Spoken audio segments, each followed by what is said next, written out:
Olá, eu sou Caio Pimenta e sejam muito bem-vindos ao terceiro episódio da websérie Por Trás das Câmeras do Cinema Amazonense.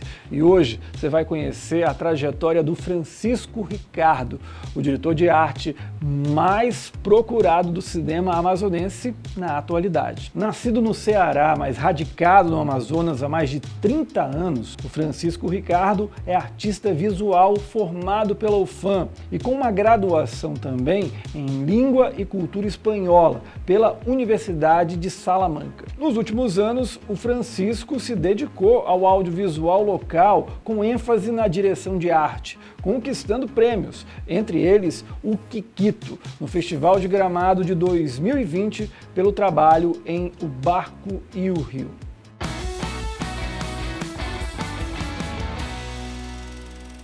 E agora chegou a hora de falar com o Francisco Ricardo. Francisco, seja bem-vindo ao nosso estúdio Cine7, na nossa websérie Por Trás das Câmeras do Cinema Amazonense. Prazer imenso recebê-lo aqui. Estou muito feliz de também estar aqui.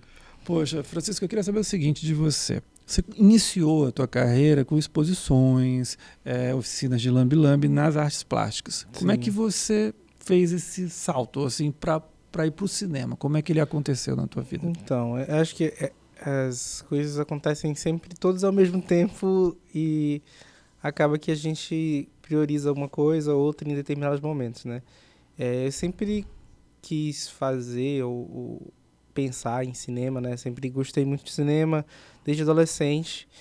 Só que a minha intenção voltada para as artes visuais também era pensar em história em quadrinhos. Quando eu entrei na UFAM era meu interesse. E aí, durante Mas histórias em quadrinhos, desculpa, em que sentido? Para fazer histórias em quadrinhos? Isso, para produzir. Legal. Eu queria muito, estava muito nesse caminho. Só que aí, durante o processo da universidade, aí eu fui percebendo outras coisas. Teve uma época que eu me interessei por animação, e aí achei, não, vou fazer animação. E aí depois eu vi que não dava para fazer, porque... Não é que não dava, mas é que era um trabalho muito grande, muito estresse. Negocinho é um segundo demora. Um segundo é meses, e aí eu fiquei, não vai rolar para mim. Aí eu eu sempre fui fazendo trabalhos que eventualmente iam em direção para o cinema, mas não necessariamente era um cinema, né? E aí, durante o processo da conclusão do curso, eu fiz essa pesquisa que desenvolveu as exposições, né? Então, eu fiz umas 6 exposições durante uns 2 anos. Uhum. E aí, nesse período, eu só pensava nisso e só desenrolava isso enquanto eu estava dando aula também. Então, eu já tinha saído da UFAM, estava dando aula na universidade, na CEMED. Uhum. E aí, depois, no final desse processo, eu ainda estava muito interessado em participar de cinema, ter alguma relação. E aí foi quando o Rafael César, que é meu amigo desde da época da UFAM, participou do Aquela Estrada. Do Rafael Ramos. Do Rafael Ramos, E aí ele me falou muito do processo, e ele falou da Artrupe, e aí eu fiquei, se tiver alguma coisa pra fazer, e aí me chama e tal. E aí quando começou a produção do clipe Lulu, que o Rafael ia fez, na verdade. Luneta Mágica, né? Isso, do Luneta Mágica. Aí ele me chamou e aí eu comecei a participar, assim, né? Toda semana tinha uma reunião, a gente conversava, falava sobre conceito, falava muita coisa do que poderia ser visualmente. E aí, a partir daí, eu fui começando a me inserir mais, assim. Aí também, a partir dessa experiência, eu comecei a fazer cursos e aí me interessar, me aprofundar. Mas voltados para a área do cinema? Voltados para a área do cinema, em específico, direção de arte. Porque aí eu meio que já comecei também querendo ir para a direção de arte, porque era algo que eu poderia trabalhar aquilo tudo que eu já tinha pensado e acumulado durante a universidade, sabe? Não Sim. que outras áreas não tenham, mas eu acho que ia traduzir melhor aquilo que eu queria, sabe? A gente vai também entrevistar aqui a Valentina Ricardo e é impossível não falar do Barco e o Rio, talvez um dos grandes sucessos do cinema amazonense recente, no qual você faz a direção de fotografia, direção de arte, já estou confundindo, mas é direção de arte. E você foi premiado no Festival de Gramado. Eu queria saber de ti, Francisco, de que forma esse trabalho mudou a tua trajetória profissional? Então, acho que é engraçado isso. Até antes da gente ganhar algum prêmio qualquer coisa durante do filme, assim, a gente já foi um filme importante para mim, porque foi um dos poucos filmes em que eu realmente comecei a receber alguma coisa. Antes era tudo de graça. Então, durante muito tempo eu trabalhei de graça e eu então recebia muito pouco, assim, e aí tudo bem, eu gostava de fazer e eu tava ali para fazer. Experiência, né? Exatamente. E aí o Barco Rio foi a primeira experiência que eu tive em que as pessoas me pagaram bem. E aí eu fiquei assim, caraca, é assim que a gente tem que trabalhar. Mais profissional, né? Mas ao mesmo tempo foi uma experiência legal também porque a gente começou a entender como a gente pode fazer cinema aqui e já existia, claro, um movimento de cinema há muito mais tempo do que eu tenho de profissão, mas eu comecei a ter mais nítido para mim que isso era uma opção e poderíamos fazer um cinema, e seria um cinema nosso, assim, não seria uma cópia ou de um cinema sulista ou de um cinema americano, ou seja lá de onde for, sabe? Dentro da nossa realidade, né? Dentro das nossas possibilidades, dentro da nossa realidade, contando histórias que são nossas, então acho que o Barco Rio tem essa relação, acho que foi um dos primeiros que eu realmente me interessei, porque ele contava uma história muito própria e que provavelmente não ia ser contada em outro lugar do mundo, sabe? E convivências de pessoas que a gente identificaria fácil, sabe?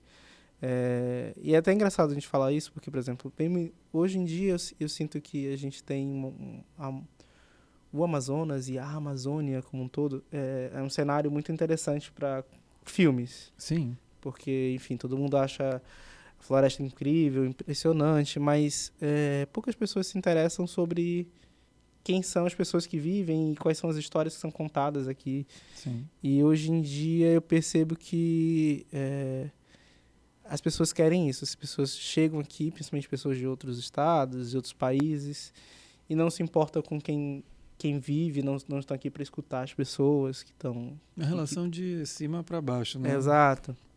E eu não estou falando só dos profissionais, estou falando das pessoas que são ribeirinhas, que vivem... da qual você está contando a história, sabe? E aí, muitas vezes, é essa relação que você falou, de cima para baixo. E aí eu sinto que o Barco Rio foi um dos primeiros que eu participei, que não é o único, mas é um dos primeiros que eu participei, que eu senti que, tipo, nossa, a gente está contando uma história sobre a gente. E eu falo, sobre a gente, parece que eu... Mas é nossa história, daqui, exatamente. Né? E que a gente tem muito mais propriedade para falar sobre isso, né? Sim. Eu falo que, eu tava falando que é sobre a gente porque, tipo, é uma história nitidamente feminina, uma história sobre mulheres, para mulheres, e, claro, eu não estou aqui me botando nesse lugar, mas eu acho que é interessante a gente ter esse lugar de perceber o outro, de ter um mínimo de sensibilidade e respeito para não ofender o outro.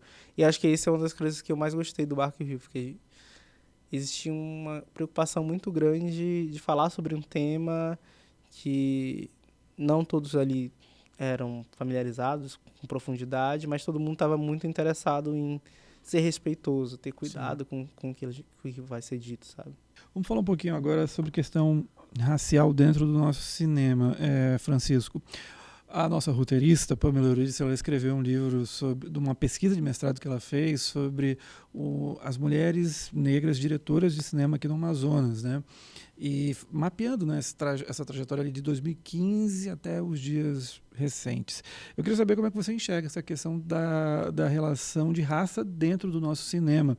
E se você acha que existe uma diferença em trabalhar em sets que são predominantemente brancos e outros com pessoas negras. Você recentemente fez Alexandrina, daquela Sankofa, que tinha essa questão muito forte racial. Como é que você vê esse aspecto?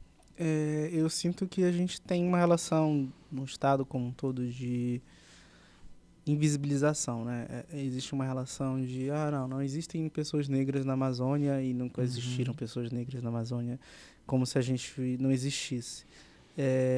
E acho que há pouquíssimo tempo que as pessoas começaram a mudar o pensamento sobre isso, assim, e em específico no estado do Amazonas, né?